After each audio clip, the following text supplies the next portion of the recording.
Welcome to LA Woodshed. My name's Tamur. This is where we yap about music. My name is Gaza. And my name is Gabriel. This is where we yap about music. We're going to yap about some music. Another great... What up, guys? What's going on? Another smashing intro by the boys. Hey, Yeah, you know, I don't think we're ever going to get these intros down. Yeah, we'll figure We're it just out. not Come really... on. That's the easy part, man. We're not really intro people. Dude, these intros are hit singles. That's a music reference, right? That is Something music about reference. Singles. Don't Slide in there. Don't music people do singles? They get paid in singles. Yeah.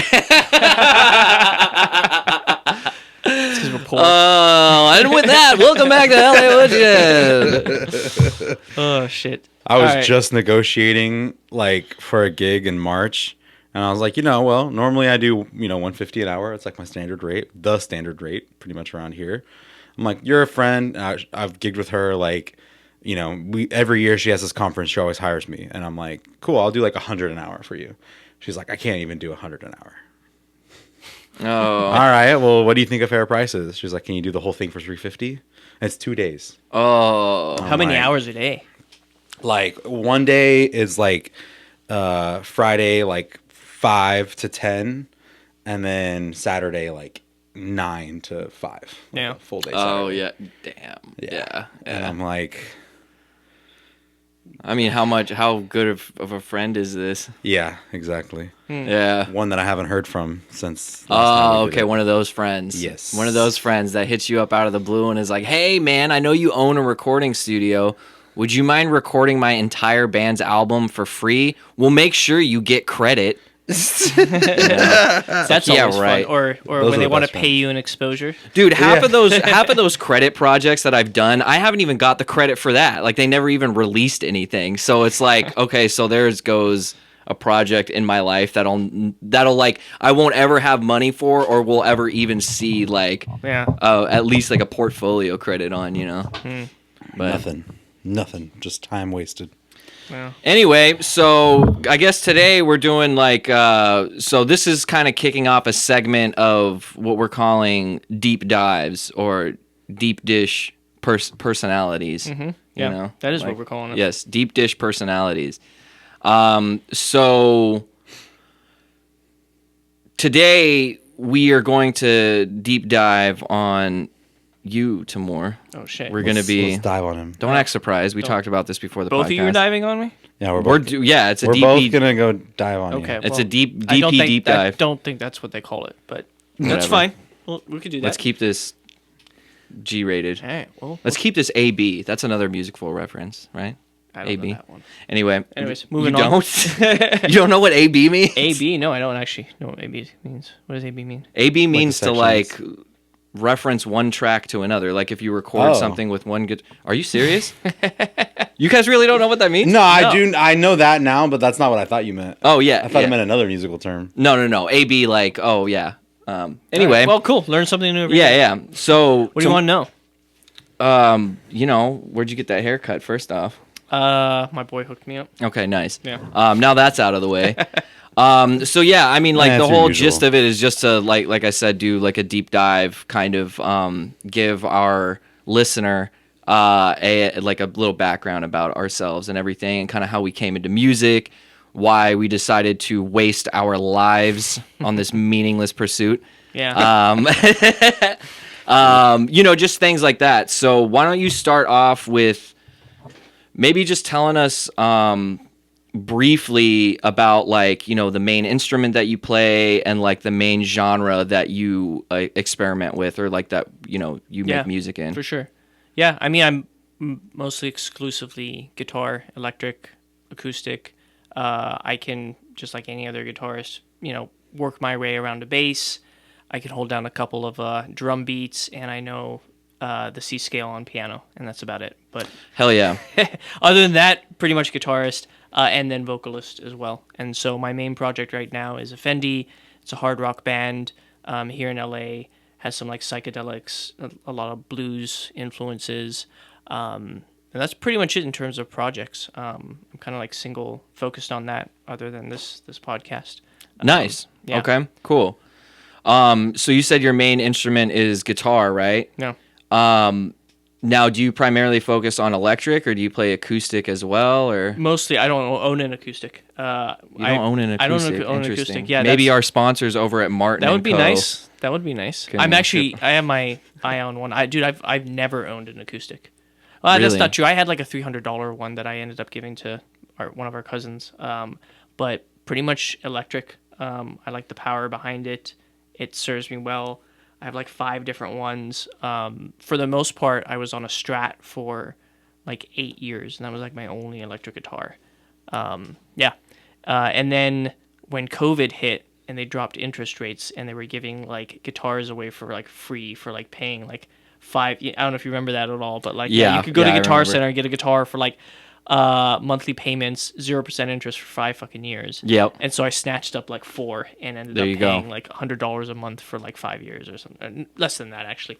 But I ended up getting a Les Paul, which you fucking drool do. over regularly. I hate his Les Paul. I know he doesn't like I it. mean, I just like Les Pauls. It's not very hard to impress me with a Les Paul. Like It's you a can nice Les literally Paul. throw a Les Paul at my feet, and I'll be like, "Oh my god, this is the best sexy. guitar I've ever played." Nah, Les Pauls are overrated. All right. Anyways, I like That's the Les that's a Paul. conversation for a different episode. But That's my workhorse, and that fucker has some punch. And so we Yes. use that on a lot of recordings.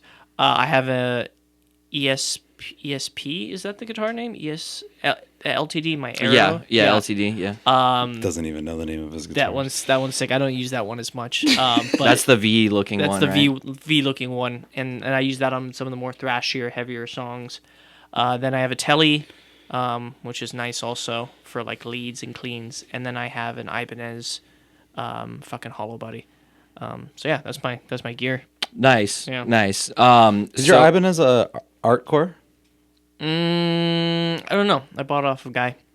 It's a guitar. You don't know the model? I don't know the model. No, it's a hollow body, semi hollow, something like that. Yeah, You don't even know if it's fully hollow or semi-hollow? I think it's semi hollow. Right on. Well, You yeah. need some more. I definitely want to get into like the history, like kind of how you started playing and sure. why you chose like rock music and things like that. But as just real quick about like your gear and stuff.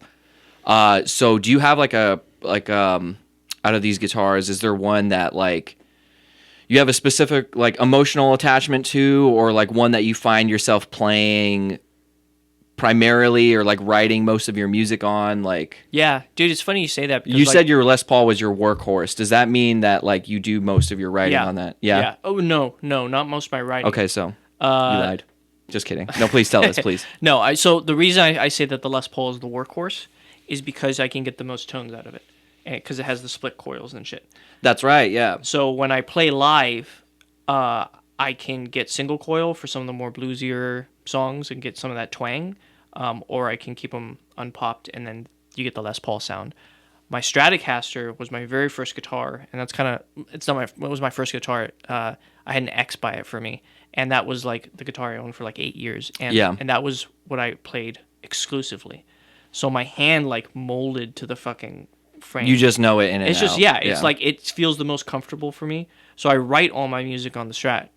When I said the Les Paul's the workhorse, like I said, like I can get the most tones. So if I go to a gig, instead of having to pull multiple guitars, I just bring that one, and then that one gives me the sounds that I need. Okay. Cool. Cool. And I also have an emotional attachment to the Strat, being that I had it for so long. It was funny. I was just thinking the other day with all the LA fires.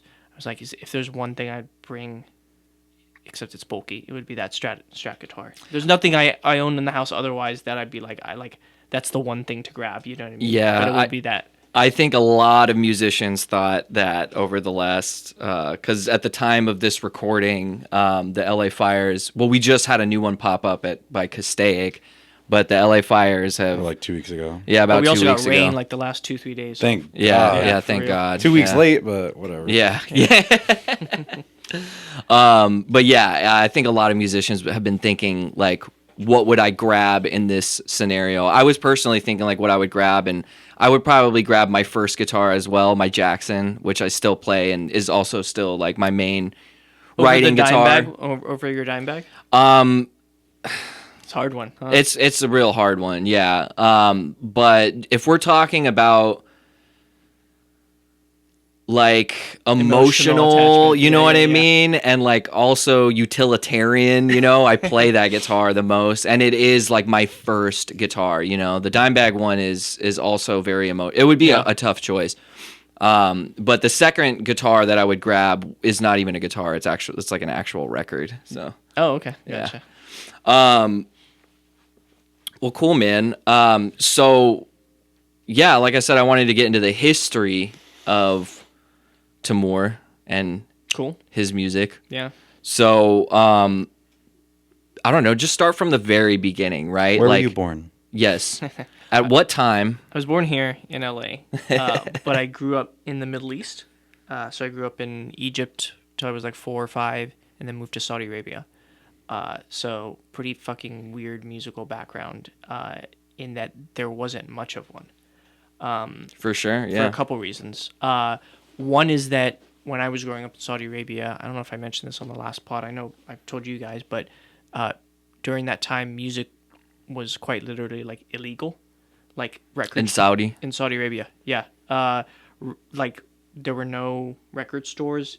Sometimes they had like bootleg ones pop up and stuff, but they would get like raided by police, and that's because of some like obscure Islamic law and stuff like that. Saudi Arabia being a pretty gnarly country in that manner. But my mom had a guitar that she was able to get into the country. Smuggled it? Yeah, kind of. Like it's weird. It's like many countries. Like if you're, They'll give a leniency to like expats and stuff like that. yeah, exactly, and or richer individuals or whatever, right? And so they just kind of look the other way. But she started me on guitar lessons like I want to say like 10 or something like that, and it was just a shitty nylon string, kind of classical sort of guitar, and she had me reading music, and we went to the diplomatic center where there was like a somebody in the American Army who played guitar, and he would give lessons out to people and stuff like that. Oh, that's cool. So that was my first. So how old was this? Like 10, something like that. Okay, gotcha. Yeah. And I was like, all right, this is kind of cool, you know what I mean? But like, I never, like, I wasn't listening to music. I didn't really like any music at the time, so I'm just like playing notes and playing, like fucking hot cross buns and that kind of stuff, Yeah, your standards. Yeah, your standards, trying to learn this instrument. And I didn't come across, and then, on top of that, my mom is an evangelical Christian, so she kind of had a really like hardcore grasp over it even then. So, in other words, she's just an overflowing well of contemporary music. Oh yeah, absolutely. Yeah, no, art and culture flourish in she's like, hey, our intellectual household. yay, you want to hear the new Knocked Loose record? Yeah, I mean, that's for real. I don't know, 30 years in advance, but I lived in a in a microcosm of extremism inside a macrocosm of extremism, where just music, and art was just like. So, if anything, your locked fascination for some of the heavier, more anti-establishment types of music makes sense now. Yeah, you could say that. And in fact, so the brief. This was before the internet too, by the way. So this isn't something that you could just, fucking look up. There was no streaming. There was nothing, right? This was before YouTube. Google was like, the first iteration of Google. It was Ask just Jeeves. text and It was shit. Ask Jeeves. Yeah. Yeah. So there was no way to be exposed to this kind of stuff at all. Now what ended up happening is as I started to get older, my friends, I went to an international school, they would go back to their countries, England or America or whatever, and then they would get CDs and they would smuggle their CDs in. And so I would hear of bands through friends. And so some of the... Do you remember the... Oh, you're going to get to it. But what was the first band that you remember hearing? I mean...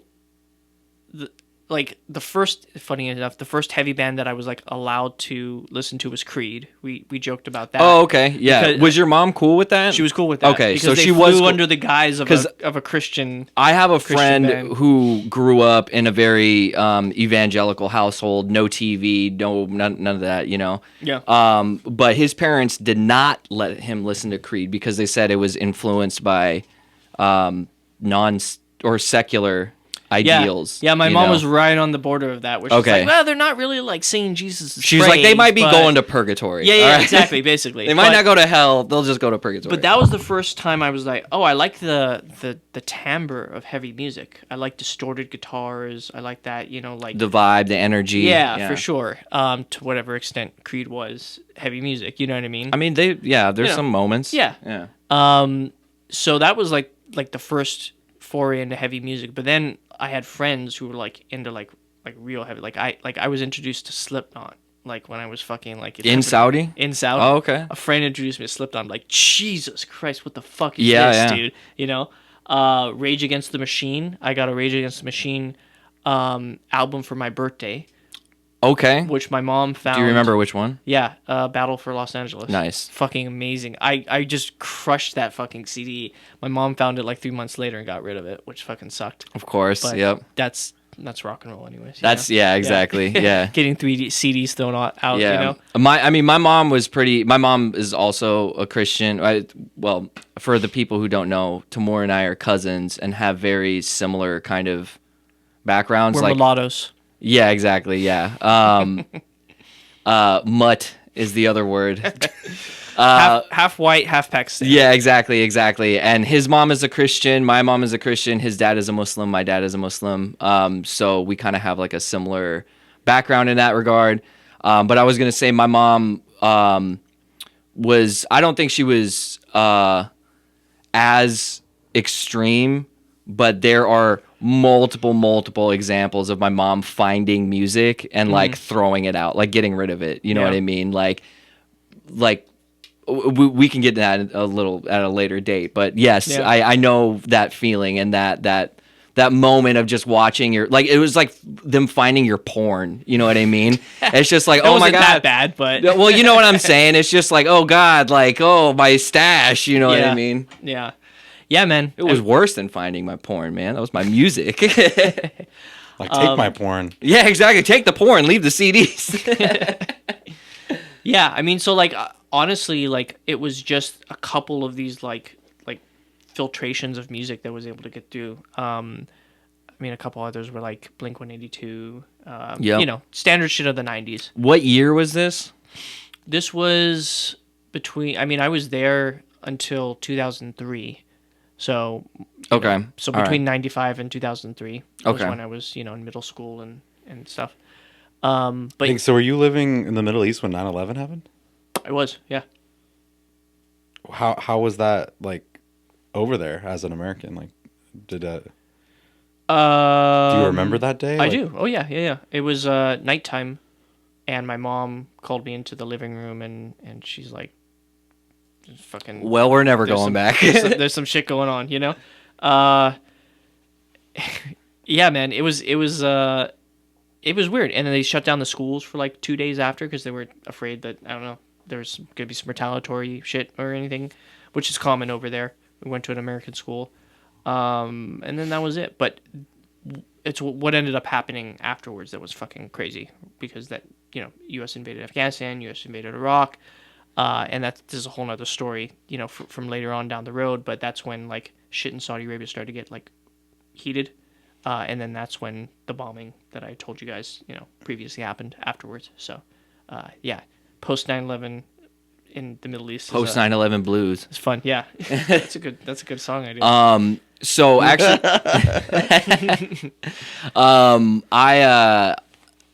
since Gabe asked that, I wanted to ask you, would you say 9/11 or any of like the time between 2001 and 2003 when you moved back to the States, would you say that any of that impacted your taste in music or your outcome of no? No, because like I said, I wasn't exposed. Oh, you would kind of had already, yeah. I just wasn't exposed to enough music. I didn't have Sure. access to music. You know what I mean? Right. I had maybe 6 or 7 CDs to my name. For sure, yeah. It wasn't until I moved back to the States in 2003 after that bombing that it was like the cultural difference was like night and day. I mean, it was Yes. like moving from black and white to color. I came to America. I was surrounded by. I mean, we moved to Manhattan Beach, and I was just surrounded by a world that I never even knew existed. You know what I mean? I mean, the amount of music that was like, I mean, I was seeing like emo chicks for the first time. I'm like, what the fuck? You know what I Oh mean? yeah, Like, this, 2004. this is fantastic. That was before they were emo These chicks. girls They are were freaks. scene. They were Yeah, scene exactly, chicks. exactly. Scene, right? Yeah. Right. So God bless America. So, so funny enough, that's when I put down my guitar for 2 years, out of depression. Like I dealt with like a lot of culture shock and shit like that. Sure. Like you know, like I gave up. You lose all your The only- friends. well, You're in a yeah, new. that was the hardest part. Is like coming home and like you know like leaving all my friends and like You're like my cousin over in yeah. the other part of town is too cool for me Well, right no, now. I didn't really care about that, but you No, know. I understand. You were concerned. I was No. very cool. You didn't know how to approach me. All right, well that's fine. If we can move on, but sure. But no, like so I stopped playing guitar for like a couple years, but that's when like my musical taste kind of exploded, and the next step in like my musical evolution was Sorry, can I ask before Yeah. we get into the next? Mm-hmm. What was the first band or style of music or whatever like that you came to on your own when you came back to the States? Being in Southern California, I would assume it's ska, but it's not ska. No, so I would say classic rock. okay, And all right. so that was 95.5 KLOS. Yeah. And so my dad like would leave it on the radio in the car, and I started listening. I'm like, oh, this is fucking interesting. Like this is kind of in that heavier vein, but it's like it's got these psychedelic vibes, but also it's chill, and that's a very Southern California sound too. Yeah. You know what I mean? Like, and so I would just listen to that constantly, and that's where I started like to listen to Hendrix, Yeah, Zeppelin, for sure. Sabbath, Cream, like all Beatles, fucking like these classic fucking bands. And it was so funny. I would go to my friends. I'm like, dude, have you heard of Led Zeppelin, man? You should check them out. This is fucking old. They're like, oh yeah, dude. What are you talking about? I was just gonna make I it. would go through these like cultural black holes where people just look at me like I'm fucking stupid. You know I was what just mean? gonna Like, make a joke about that, like you and your dad, like it's like your first week back in LA, and you guys are driving, and he's listening to the radio, and you're like, "Dude, who is this?" And he's like, "It's Led Zeppelin. You've never heard of Led Zeppelin?" Oh yeah, I did this to you.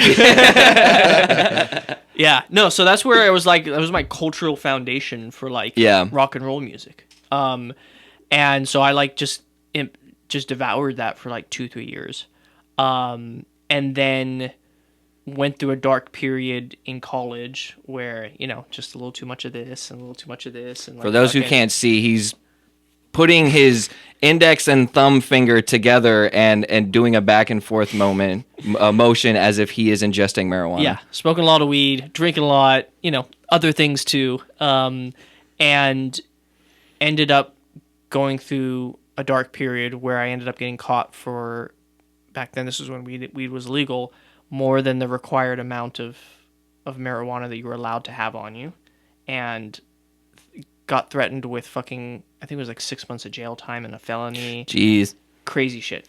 the the dark ages. Dude, the dark ages. That's so crazy to think about now. Dude. You know what I mean? That is. Like, So I got caught with, back then the legal amount was an ounce that you could have under an ounce, and that was personal use. Anything above an ounce, if they caught you, they could try to pin sales on you. And so I had, I think like an ounce and a half or something like that, right? And so I had a roommate that like narked on me in college. no shit, I didn't know that. Yeah. We've talked. Okay, so Yeah. again, like you and I know each He other. narked on you? Yeah, he narked on me. That is What a- insane. So he was I a didn't friend. realize that. He was friends with a TA. He came home. I had left some weed on the thing, and the guy's like, "Whose weed is that?" And he's like, "It's Tamur's." He's blah blah blah. I was out at a party, and then the TA called the cops, and the cops were waiting home. And because the guy, my roommate, gave him permission, they were allowed to search the house, and they found the rest of no the shit. So Yeah. a TA, like a teacher's assistant, not even like I'm your sorry, R. what, RA. RA is RA? residential. Oh, yeah, yeah. Not a TA. Okay, No, okay. No, RA. I was like, damn, dude. Yeah, no, yeah, he Talk about taking your job too seriously. Yeah, for real. Yeah. Anyways, so I went through this like really dark period, and I was like, fuck, I need to clean my life up. I need to get my shit together. How do I do this? What better way to do that than to play music? I mean, really, that's what it was. Yeah, it yeah, of was. course. It was, and then on top of that, and I don't want to go too deep into this, but basically, this is when I like kind of fell out of religion. I was a Christian growing up too, and I just kind of like deinstalled. Were you a Christian going into college? I abandoned it at like 17. Okay, got you. So I was a Christian for like 17 years, and then at that point, I'm just like, this isn't working, and For sure. deinstalled that. But in the process, I had no sort of, I was rudderless in terms of like how I acted, and so I was just like, I'll do whatever the fuck I want. You know what I mean? And part of it's just going to college too. That's just part of it. Being young, yeah. Being young. I was fucking 18 when this happened. So just stupid. It's dumb decisions. You know what I mean? Like, and not thinking through fucking, the consequences of actions, but also, again, it was in this gray sort of time period where it's like everybody had this amount of shit. It was just on the verge of being, 4 years or whatever, since it was legalized, et cetera, et cetera. But so I was like, I need to get my life together. And I was like, I need to be good at something. I need something to like pull me out of like this fucking muck and like have meaning, I guess. I don't know. And it was just guitar. It was just right there. Like I went out. I bought an Ibanez for like $250, black Ibanez. That was my second electric guitar, and I found somebody who played blues, and I had him teach me blues. And so I just dove into that and devoured it and practiced like 8-9 hours a day. Bought my Stratocaster, got even heavier into blues. And then from there, and the reason I picked blues was because all the music that I had listened to, in terms of that classic rock, they pulled it from the blues. Yeah. Right. And so I was like, all right, I could learn the classic rock and like play that music, but everybody does that. So instead, what I'll do is I'll follow their format. I will learn the blues, and then I will come up with my own style of classic rock in the way that they did. So it'll sound similar to them, but it won't sound like I just learned all the Hendrix songs or all the fucking Zeppelin songs. Yeah, for sure. So that was kind of my format. So That's a really interesting approach. yeah. So it's kind of going to the source of things and doing what they did without like directly sounding like them, and it worked. And so that's kind of how, if you listen to me, I mean, there was a lot that came afterwards as well, but that was sort of the start of it all. And then I started, You're about to get into it. I was going to ask. No, so and then that's when I started the first iteration of what now is Fendi back then, which was called the Ostentatious Gentleman, or the Gents for short, The gents. or the OGs. And so depending on Oh, that's funny. Yeah. Did you spell that with a D at the front? No, I didn't. That did not exist at the time. The gents. The Gents, no. Nor did we. This is pre-gent. Yeah, gent as in gentlemen. But and so that was this iteration of the band, and the first 12 songs that I recorded with you were the 12 songs that I made back then. This was 2005. I thought you. Dang, you wrote Consignation back then? Mm-hmm. I thought you wrote like World and Opal later. No. I thought Those were there. Opal was for your wife. So here's what happened, right? So I wrote them all back then. They were about different things.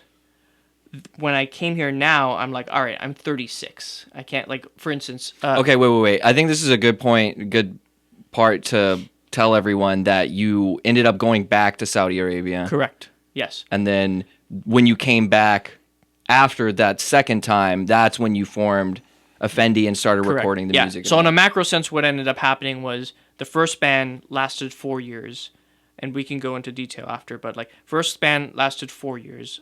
I ended up getting burnt out, ended up, like you said, pivoting. I ended up doing business for 10 years. Ended up going back to Saudi Arabia, living there for 4 years, and then doing grad school after. Came back here, started working, and then started up this band 2-3 years ago, whenever that was. Yeah, 2021.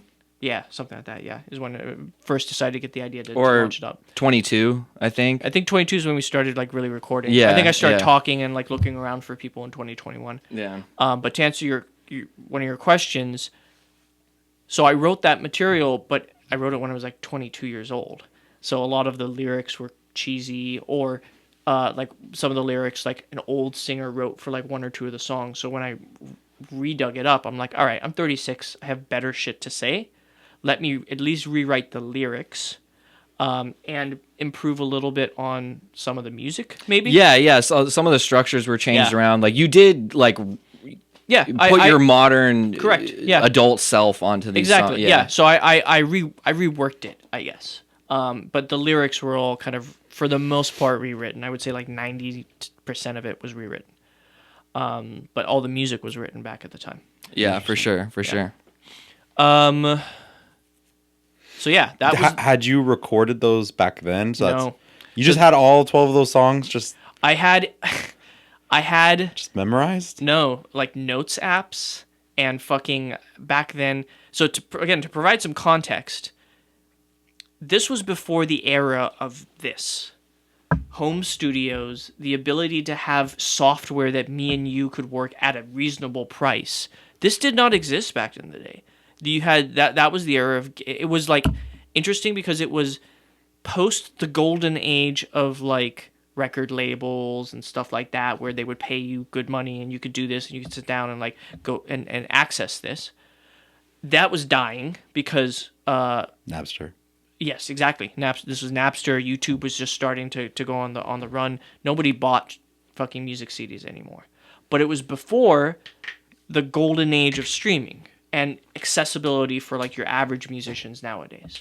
So we were in the fucking dark ages of Dude. like being able. So like you would have to either come up with $5,000, $6,000. I was just about to say, from the year of like 2001 until about 2010, let's just say, you either had to know Yeah. a friend or a friend of a friend who was wealthy enough that their parents like had forked out the money for all the good shit, you know, because it was insanely expensive, or you were recording in a garage with like a fucking 4-track Tascam. Yeah. You know what I mean? So I was, it was, I was doing that. yeah, exactly. Yeah, I was on that side of things. Yes, yeah. All yeah. of us were, yeah. Yeah, And so yeah. that's what I had always kept the notes, the musical notes, whether they were done on a phone or like I had an early MacBook Pro which had GarageBand, which I just set up with the actual fucking GarageBand. Just like a microphone. The the computer microphone. Yeah, exactly. Yeah. Exactly, computer fucking microphone. Just hit record and just played into the fucking guitar, and that's what I had. And I just stored those away for keepsakes. I didn't have no idea that this was going to become a thing again, right?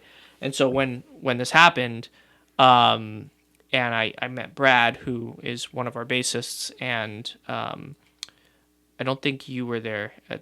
I can't remember what I sent you. I think I had sent you some better quality stuff, but the original drummer before, who I had to get rid of, I sent her these garbage tracks, and luckily they were good enough to be able to pull out the concept. Yeah, I remember those demos. Do you? I do. I remember listening and being like, okay, all right, here we go. Well, we made something out of it. It so. turned, Yeah, out, no, we it turned did. out good. It turned out really good. And in all honesty, I mean, that's how things had been like done up until, like I said, just a handful of years ago, you know? So yeah, I mean, that was just the way things, yeah. Now it's like, people are sending you tracks that are like finished. You're like, what do you even want me to do to this? yeah, exactly. Yeah. I mean, I'm now like, this fucking sounds great. we Yeah. could all record a professional sounding record living in 3 different countries. Yeah. You know what I mean? Like, Yeah. whereas back then it was like, and it's weird because it wasn't even that long ago if you think about it, but it's like it was 10 years ago. You know what I mean? Yeah. But like, yeah, you know, And that was part of what made me start the band up today. I mean, I met you, right? And I'm like, fuck, this guy's got a studio? I'm like, this is bonkers. And then I started to see the technology had changed around me. I saw you can release all your music nowadays. You couldn't do that fucking back in the day. You know what I mean? You had to have a record label. You had to go through some sort of shit, or you were hyper underground with fucking, you know, cassette Like tapes tape in your trading back, and stuff. in your Yeah, back yeah. fucking pocket. So Yeah. you know that. So it was just a new world. I'm like, damn, okay, I can fucking make this work. You know, like. it became a lot more accessible. Yeah, for sure.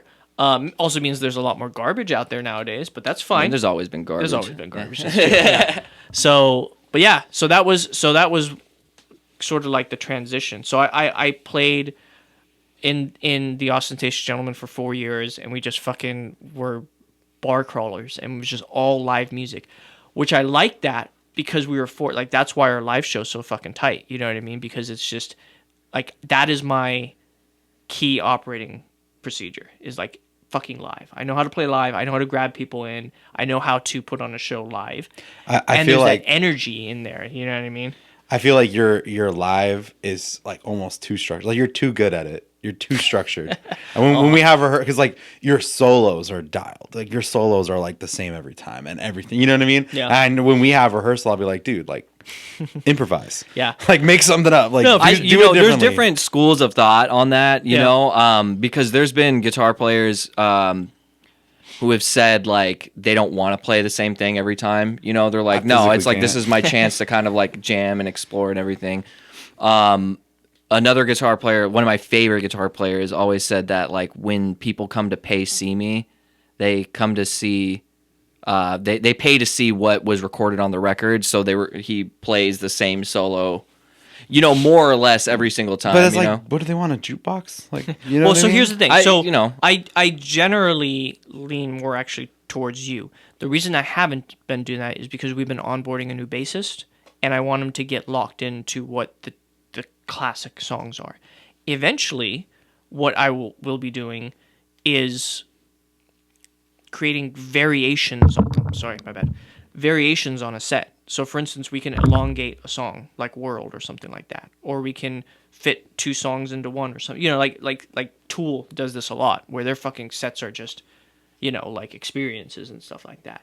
That's an iteration that I'd like to explore at some point. Right now, two things are stopping that. One is we're onboarding the new bassist, but two is that we don't have an audience that sees us regularly enough to get bored with that material. So part of it's just like, all right, I'm going to focus on other things like getting new songs onboarded, which we're doing right now as well. And then it's just simpler. Once we get the bassist on board and once we start to get a regular following of people who are like, hey, man, I've heard the same fucking solo for like 10 times, then now we can start to iterate and jam on it, you know, that sort of thing. So, Yeah, right on, right on. yeah.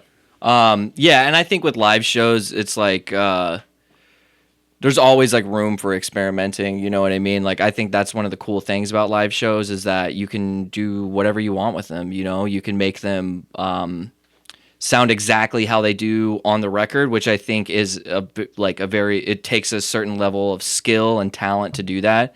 But you can turn them into an open jam if you want. You know, you can Yep. string every song together, you know. Yeah. Start one song, transform into two others, and then end with the first song that you started. You know what I mean? Like there's Yeah. multiple ways to do that. Yeah. So I'm not at all adverse to taking the band in like different directions like that. But yeah, so that was like the first iteration, and then I think we had talked about this last week too. But I was also living, eating, breathing music all the time. I was working for a music academy, which I'd co-founded. It was poor as Oh, shit. I didn't know you co-founded it. Yeah. Yeah. It was started by this other dude. I didn't know that either, which is very funny Yeah. Yeah, he started it and then he brought because that was never mentioned. And I just that's not because of you, or we've had this conversation, but that's just one more like testament to that dude's character. All right. Yep. I don't want to go down that route too much. No, we don't have to. But yes, so Oh, he was an asshole? Yes. I don't think he was an asshole. He had a specific way of doing things that rubbed certain people the wrong way and other people not. That's the diplomatic answer. PC. Yeah. So I was doing that for 4 years and then I just got burnt out. And I also had felt too, and like I said, that was during the era where it's just there was no access for like your average musician. And I was like and I felt like I remember this feeling of like getting what I needed to get out of the music. I was like, if I do this any longer, I'm going to run it in the ground. I'm going to hate it. And I want to at that time I was like, I want to travel again. Like I said, I grew up overseas and stuff, and this opportunity came up in Saudi Arabia, so I ended up moving back to Saudi at the time and moving completely in the other direction. Like I just stopped playing guitar for the most part. I mean, I would pick it up occasionally and everything like that. And I was That's like, wild. I know it is. And I was like, I want to focus. I'm like that though. I'm like very like just fucking when you do something like hardcore zero and focus. I'm learning, and in fact, this is part of the story. I'm learning now in my adult days to not do that anymore. But that's how I was back in the day. And I was like, all right, I'm that part of my era is done. I'm going to focus on business. And I did well in that. And so I worked there for 4 years, ended up going back to grad school, then moving back over here. And like it was like I killed off that part of my soul, you know what I mean? And then I moved back here and joined a startup company over here that was a fucking sweatshop. Long story short, this was during COVID too, where everybody's mental health was fucked, and ended up having like basically like a mental break. Like just I was working all the fucking time. This company was just taking advantage of me, and I basically told them to go fuck themselves. And after I got fired as a result, and don't regret it at all. Best fucking decision ever. But afterwards, I had this like little mini existential crisis where I'm like, God damn, dude, I've been working to become this like businessman for like 8-10 years now, and I just got fired. I'm like, so I felt like all of that was a waste. I threw all the, like all that away. And my wife at the time was like, because she always prompted me. She's like, At the time, my wife. no, my wife, who's still my wife. Yeah, that's what I meant. Yeah. You said my wife at the time. It sounded like your ex-wife. My wife, comma, at the time. Yeah. who's I love currently you. still his wife. Yeah, she's still my, yeah, correct. I should probably put my wedding ring on next time. But You gotta get one of these ones, the rubber ones. dude, I just, it's like, I don't like wearing jewelry in general, so I only wear it out when it's like, I don't know, like needed. So Needed. yeah, Plus, you work from home. You guys see each other. That's what I mean, like- you both know. exactly, yeah, like it's anyways. So, but my wife, comma, at the time, was like, she's like, I've heard you're a musician. I've never seen you pick up the guitar. She's like, I think you should start playing again. I think it would be good for you. I think you kind of cut off this side of your soul. Just start playing. So I did. I started playing again, and it just sort of soothed me during that time.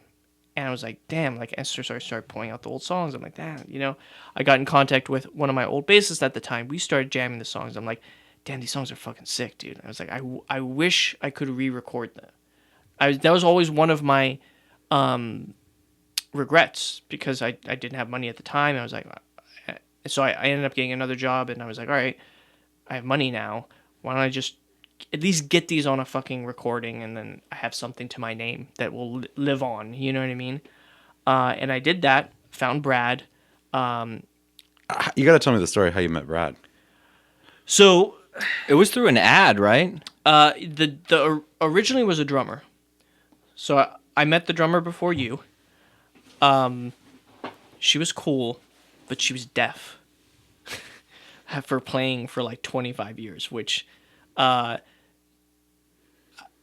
Protect your hearings, kids. I remember that. Yeah. Protect your hearing. So what ended up happening? So I met her first, and she was in downtown LA, and so she's like, "I like your songs, cool." It's like, "I need a bassist. Do you have a bassist?" And she recommended Brad to me, and so they had been like playing in like some like a couple other bands, cover bands, getting paid, and I met Baby Brad before he was all fucking famous and shit.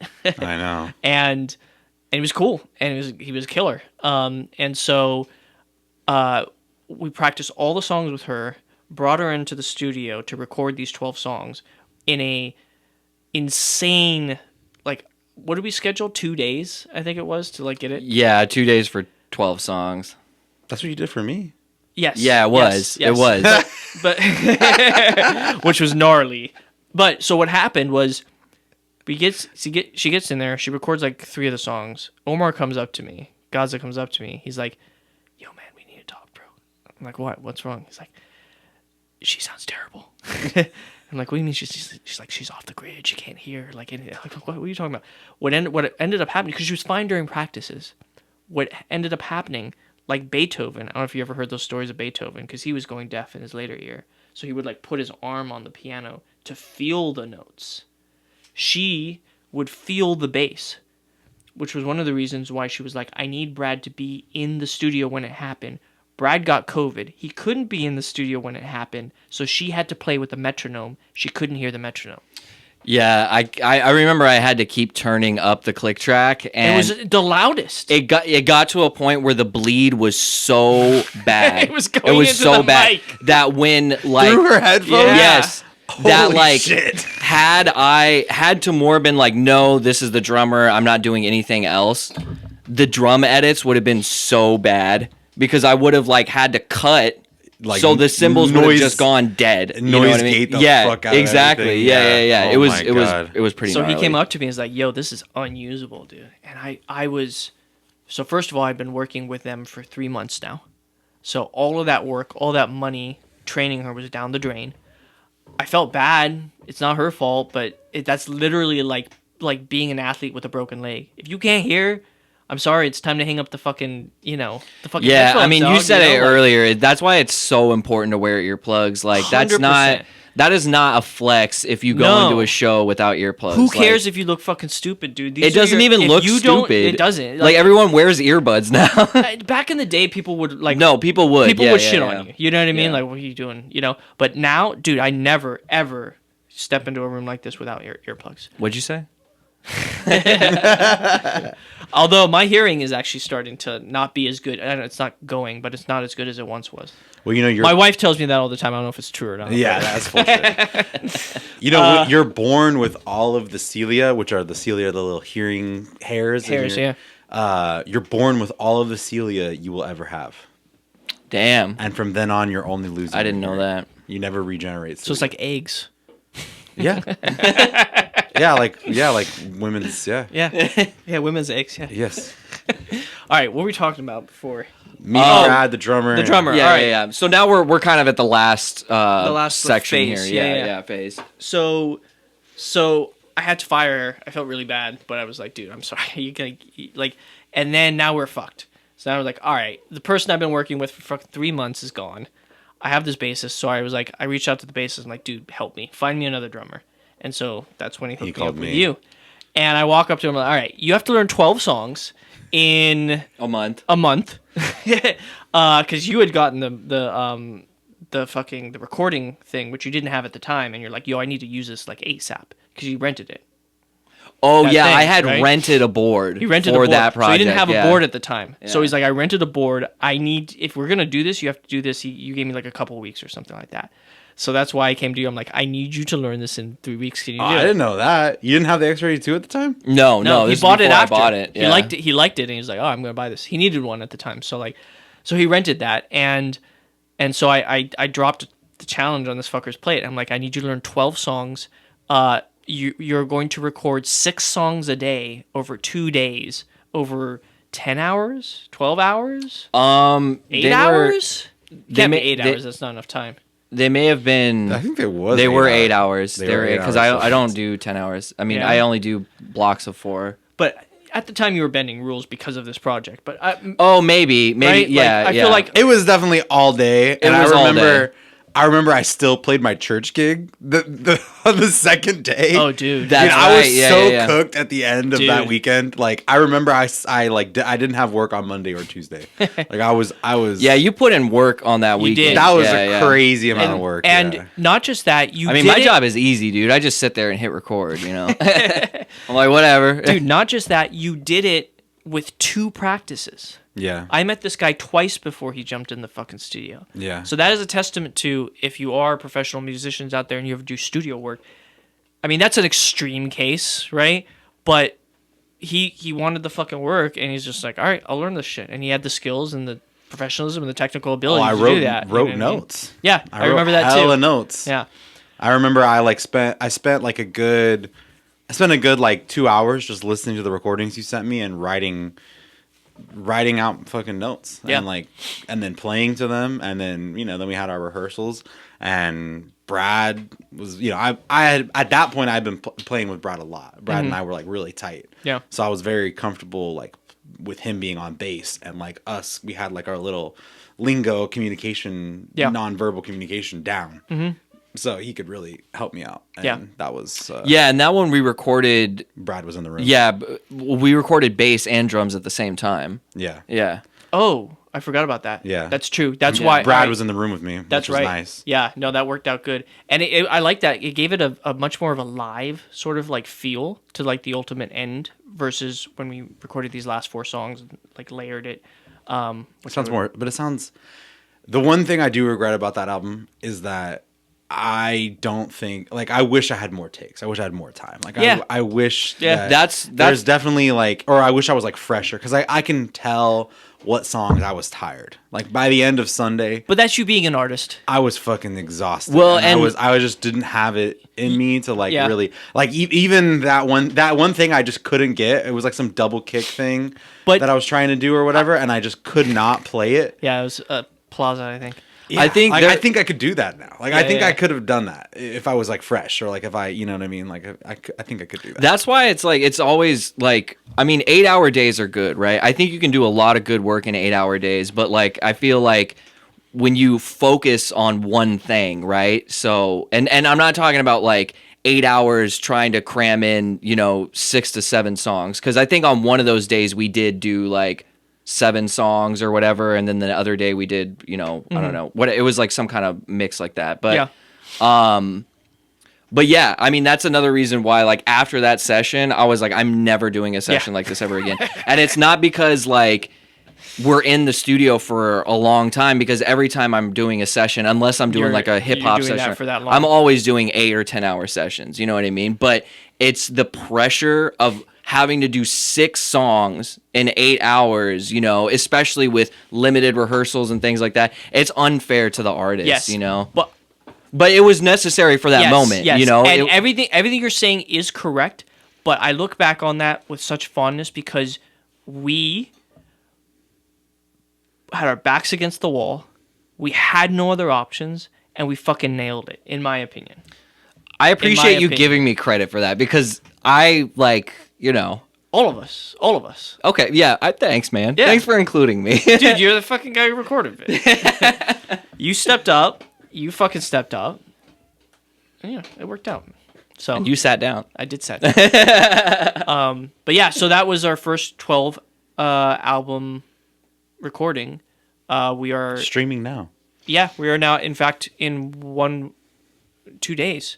2 days from 2 days this being From recorded. the time of this recording. correct. So it'll be like a week or two past this, but we'll be releasing our 7th song. And so yeah, there's a couple more in the pipeline on that. We also just got in Which one is coming up? Esquire. Esquire. Okay, nice. That was one of my favorites. I think. I like that. It's fucking. I think. Yeah, I mean, dude, Honestly, it's been a while. I struggle with the names of the songs still. To Yeah, this still. day. He'll be like Esquire. I'm like, how does that riff go again? yeah, And then you play the first 2 notes. I'm like, oh yeah, I got the whole song. Like, Yeah. It all comes back, but like, But we just got out of the studio last year too with 4 new songs. He's Those are hopefully- cooking. Hopefully getting those in like a week or so, and excited about that. And then we have we have a couple. have you already put on vocals and? Yeah, everything's done. yeah, everything's So done. he's It's Tracking's just done? It's just mixing right now. oh yeah, tracking was done back in October or something. October. Yeah. I can't wait to hear how Dude. some of these come Well, out. we could do. Yeah. we'll do a listening party. Invite you guys over and Fuck fucking- yeah. fucking kick it. I'm excited. Yeah. And then we're starting to play live. I think we're like 6-7 shows in now. But this year, we got a new bassist because the other one was too busy. He'll still be playing with us. But my goal is to try to really, I'd like to get to a cadence of a song a show every 2 months. Eventually a show every month is what to me, I feel like that's a good thing. Right now it's a money thing. But that's sort of like the dream. I think if I can get a show every month, I'll be happy. So That's not bad.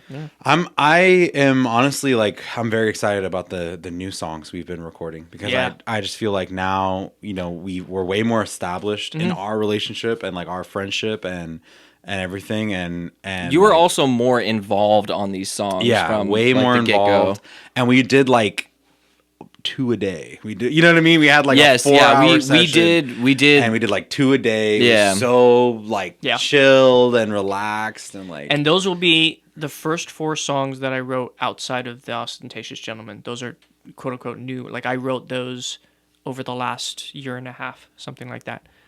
So I'm excited because it's kind of a new approach to writing things. And for me, it destroyed a mental block in that I was like, shit, can I write songs anymore? Because all the shit I wrote. I think these are some of the best ones you've ever written. Yeah, I appreciate that, man. Yeah, Yeah, it's definitely like this. You're cooking. a lot of it was less about, because early on I took the approach of like Hendrix, where it's just like fucking blast the door open. You know what I mean? Just fucking like shreddery is not the right word, but like intense fucking like energy, and that energy will just carry you. Now it's a little bit more strategic about songwriting, where it's like, all right, like The One is a great example, where it's like this huge flowy 8-minute song with all this, it's ebbs and flows and everything like that, Dynamics and focus on yeah. like dynamics and harmonies and stuff like that, and melody. So it's much more like trying to utilize the true like breadth of like your songwriting capability versus just like kick them in the balls. You know what I mean? Which is still, there's a couple songs like that coming down the pipeline pretty soon. Yeah, I but- would say that they're still pretty ballsy, you know.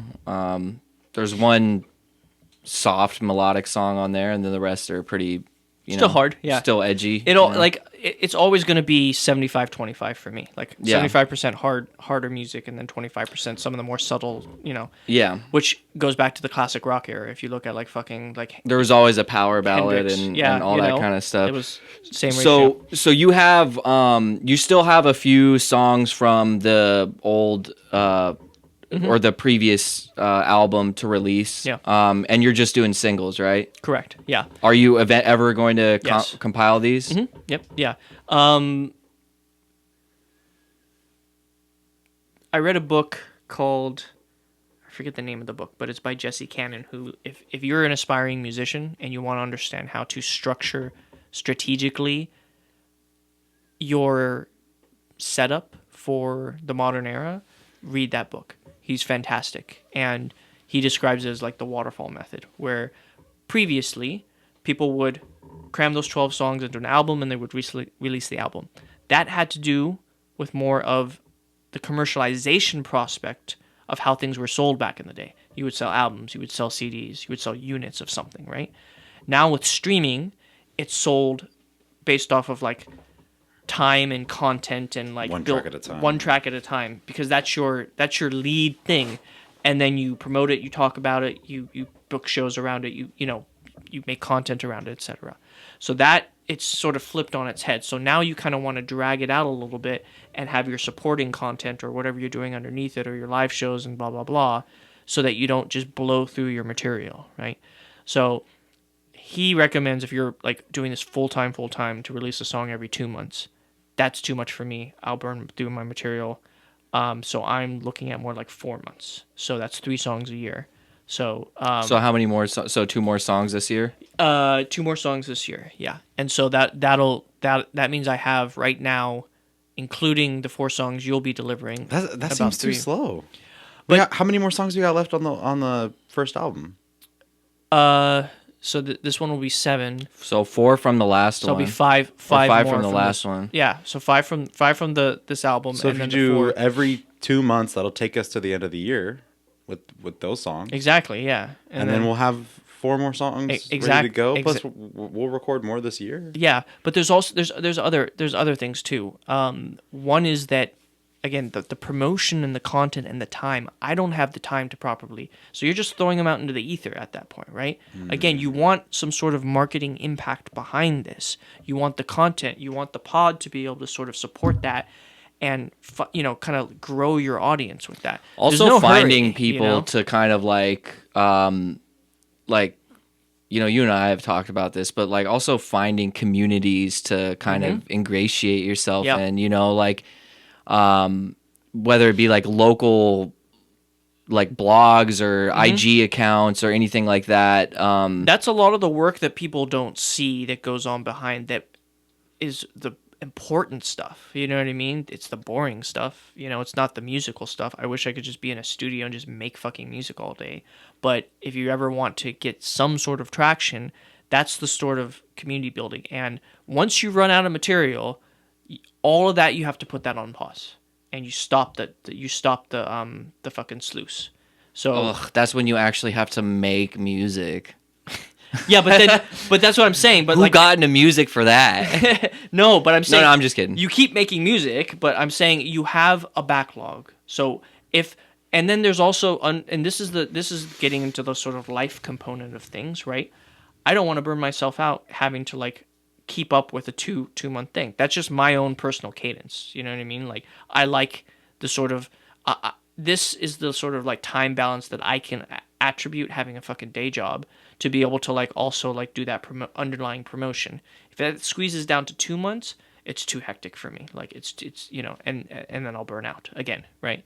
So this is sort of the case, and it was at 2 months. If you remember last year, I remember calling you up and having this conversation. I'm like, dude, Yeah. you remember that? Like, Yeah. and so it was 2 months, and that's what we said. And like even he's like, yo man, I can't keep up on that same pace that like like we were doing. And then I looked at it and was like, yeah, neither can I. You know what I mean? And so I'm like, all right, 4 months.